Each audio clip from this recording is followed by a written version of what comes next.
It's Saturday, June 1st, right now on 12 News at 10. A Gila River officer shot and killed in the line of duty. 5 others, including a second officer, also shot in a violent scene. Tonight, the new details we're learning about the investigation and what may have triggered the scene. Chad Daybell sentenced to death. We have emotional reaction from the victims' families. Temperatures are up across the state as we head for near record heat. I'll show you when. Plus, did you see it last night? What was that bright light in the valley sky? We'll explain exactly what it was. 12 News at 10 starts now. Now at 10 o'clock, new details in a violent overnight shooting on the Gila River Reservation that killed 2 people, including an officer, and injured 4 others, including a second officer.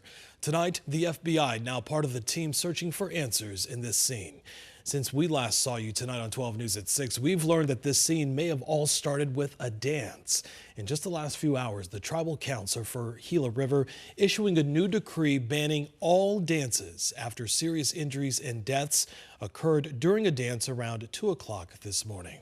Tonight, 12 News still working to learn more details about how that shooting all started and the conditions of the other folks who were hurt. The officer killed has now been identified as 22-year-old Joshua Breeze, a rookie officer with the department. Tonight, 12 News journalist Jade Cunningham joining us live. Jade has been following the story for us all day long. Jade, what's the very latest? Good evening, Jonathan. Yes, tonight the Gila River Police Department is asking anyone with any information about what happened this morning to reach out to investigators. At this time, we believe that 4 people are still in the hospital. That includes a Gila River police officer who is in serious but stable condition and is recovering at this time. Unfortunately, his colleague, Officer Joshua Breeze, did not survive. We continue to ask the Gila River Police Department questions, but with this case still under investigation, they are not releasing much. They do say this happened around 2 a.m. That's when officers were sent to a Santan home because of a disturbance of some sort. They say when officers arrived, there was a large crowd and multiple shots were fired. When we went to the scene this afternoon, we saw investigators there walking around. Video from the 12 News chopper shows evidence markers on the property, cars with broken glass, and cups and bottles on the ground. In addition to the 2 officers shot, 4 others were also shot. One of those people also died. Nobody has so far been identified.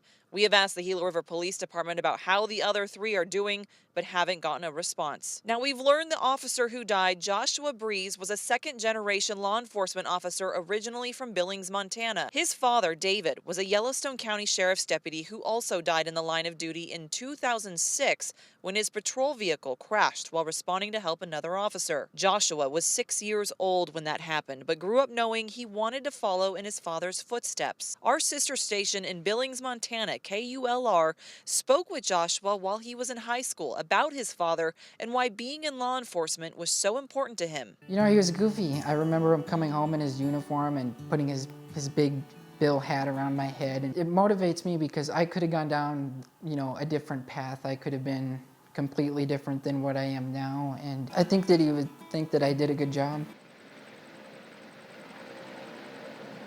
We reached out to some of Joshua's friends. We also tried reaching out to his step-grandmother, but unfortunately we were not able to connect. But Jonathan, it is very apparent that Joshua's death is impacting law enforcement agencies all across the nation. Reporting live, Jay Cunningham, 12 News. Jade, thank you. As many folks are offering their condolences and sympathies to Officer Breeze, along with the other officer injured tonight, I did get a chance to talk on the phone with some family members who say they are still seeking answers and information about loved ones who were shot at that dance.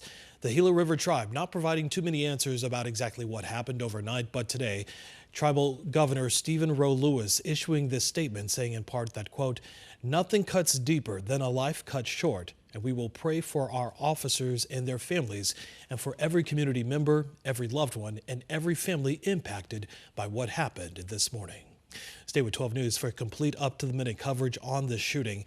You can get updates on air, online at 12news.com, and on the go with the 12 News app. Now to wildfire coverage this Saturday night. The spring fire has doubled in size since we first told you about it tonight on 12 News at 6. The left lane of State Route 87 has reopened in the last few hours after they were shut down near Sunflower because of that fire. The fire now at 3,000 acres burning in the Tonto National Forest. Tonight there's no word on exactly how it sparked. Crews battling the flames in the air and on the ground. Tonight again, the north left lane of Highway 87 near Sunflower is back open after it was shut down for a number of hours this afternoon.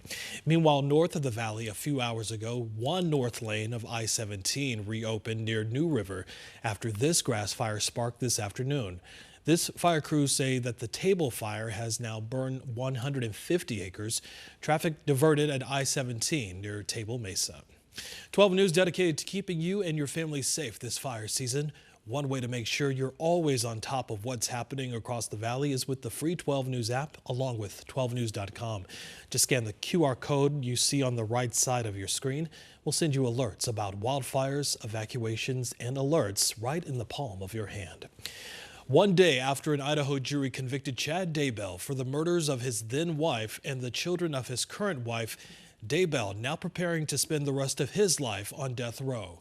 12 News journalist Erica Stapleton has been covering this case for more than 4 years now and brings us the new details.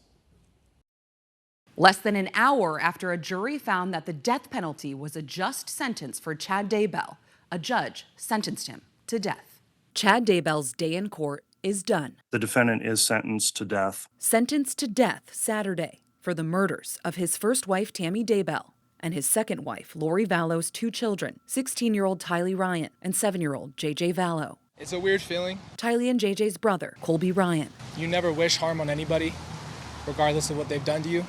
But at the end of the day, it's good that he can't hurt anybody else. This case started unraveling in 2019 after Lori Vallow moved her children from Arizona to Idaho. They disappeared in September of that year. The next month, Chad Daybell's wife, Tammy, was killed in their home. And Chad Daybell married Lori Vallow just a few weeks later. In June 2020, Tylee and JJ's bodies were found buried in Chad Daybell's backyard. Lori Vallow was convicted in this case last year and sentenced in Idaho to life in prison. Investigators saying Chad and Lori's dark religious beliefs and desire to be together were the core of the crimes. Colby telling the court he felt like he lost his mother along with his sister and brother. We have to live with the fact that we're not going to have the people we love in our lives anymore. I want to honor them. The prosecution team behind both Chad and Lori's murder convictions speaking out for the first time. These cases are hard. The victims are just such a motivating factor. Chad Daybell turning down his last chance to address the court. No. Emotionless, like he's been throughout the trial. But the victims' families, like Tammy's aunt. Her mom passed last year. Those were the last years of her life, knowing that her daughter had been murdered. So today is a sweet justice for us. And JJ's grandparents, Kay and Larry Woodcock. You're our family. We have gone through a tragedy. Forging forward with a bittersweet bond. Justice has been carried out for everybody involved in this. Chad Daybell will eventually be booked into Idaho's Department of Correction, where he'll be the 9th person currently on Idaho's death row. Erica Stapleton, 12 News.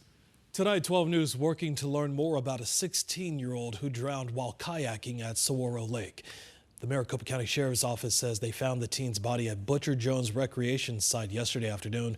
Deputies say the teen did not know how to swim and was not wearing a life jacket when the kayak capsized. So far, deputies have not released the name of the teen, but do not believe that foul play is involved. Did you happen to see it last night? That big bright light in the sky across the valley? Well, we heard so from many of you who also saw it. Curious about what it was. Sorry to disappoint, it was not a UFO. We're told it was another SpaceX launch taking place in Florida. Falcon 9 launching 23 Starlink satellites last night. According to SpaceX, there have been some 340 launches, 298 landings, and 272 total reflights. Action could soon be taken on the southern border in the coming week. The new details we're learning tonight. Plus, we're checking out the Painted Desert Inn as it gets ready to celebrate 100 years in business. Don't go anywhere, folks. 12 News at 10 o'clock continues this Saturday night right after the break.